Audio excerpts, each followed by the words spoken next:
ரொம்ப சிம்பிள்ங்க. நீங்க எல்லா இடத்துலயுமே என்ன எதிர்பார்க்கிறோம் அப்படின்னாக்கா, ஒவ்வொரு விஷயத்திலயும் ஒவ்வொரு குழப்பங்கள் வந்து கொண்டே இருக்கும். அது ஒன்னொன்னுத்துக்கும் தெளிவுபடுத்துறதுக்கு ஒரு கிளாரிபிகேஷன் கொடுக்கறது தான் வந்து அமித்ஷாக்கு வேலை அப்படின்னாக்க, அவங்க வந்து அப்புறம் அரசியல் விஷயங்களை பார்க்கவே முடியாது. நாள் பூரா உட்கார்ந்து காத்தால இருந்து சாயங்காலம் வரைக்கும் ஒரு பிரஸ் மீட் வச்சு டெய்லி ஒரு குழப்படிகளை ஏற்படுத்தி கொண்டிருப்பார்கள். அதுக்கு ஒன்னொன்னுத்துக்கும் உட்கார்ந்து பதில் சொல்லிட்டே இருக்க வேண்டியதுதான். கடந்த கால வரலாறு அப்படி இருக்குங்கிறதானே சொல்றாங்க. திரு துரைக்கண்ணா சொல்வது அதுதான். நீங்க 2017 இருந்து அப்படியான ஒன்றை பாஜக செய்திருக்கிறது, அதை இன்னைக்கும் தொடர்ந்து செய்யறாங்க அப்படிங்கறது அவங்களோட வாதம்.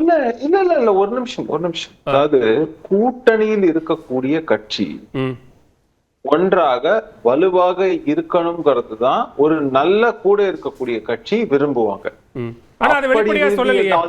ஒரு நிமிஷம் அப்படி இருந்ததால தான் அந்த அதிமுகவில் ஜெயலலிதாமையாருக்கு பிறகு அந்த ஃபுல் டேர்ம் சக்சஸ்ஃபுல்லா கம்ப்ளீட் பண்றதுக்கு அதிமுகவில் முடிந்தது.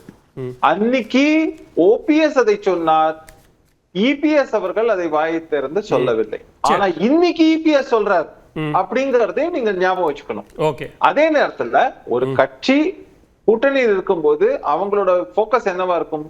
கூட்டணி வெற்றி பெறணும், எதிரிகளை வீழ்த்த வேண்டும், அதுக்கான என்னென்ன சொல்ல முடியுமோ அப்படித்தான் சொல்ல முடியும். ஆனா எதிர்த்தரப்புல இருந்து என்ன மாதிரி வைக்கிறாங்க, பாஜக வந்து அதிமுகவை கபலீகரம் செய்து விடும் ஆச்சா பூச்சாங்க. இன்னொரு பக்கம் உண்மை என்ன சொல்றாங்க, இங்க இருக்கக்கூடியவங்களே இல்ல எங்களை இதை வந்து இந்த அதிமுகவை பாதுகாத்தது பாஜக அப்படின்னு ஒத்துக்கிறாங்கனாக்க, இரு முக்கியமான தலைவர்கள் ஒன்றிணைந்து பணியாற்றினாங்க, இரு தலைமையாக இருந்தது இப்போ ஒற்றை தலைமையா மாறி அப்படிங்கும் போது அக்னாலேஜ் பண்றாங்கன்னா பாஜக உண்மையிலேயே அதிமுகவின் நலனை விரும்புகிறதுங்கிறத யாரும் மறுக்க முடியாது. சரி, ஓகே, பேசுவோம்.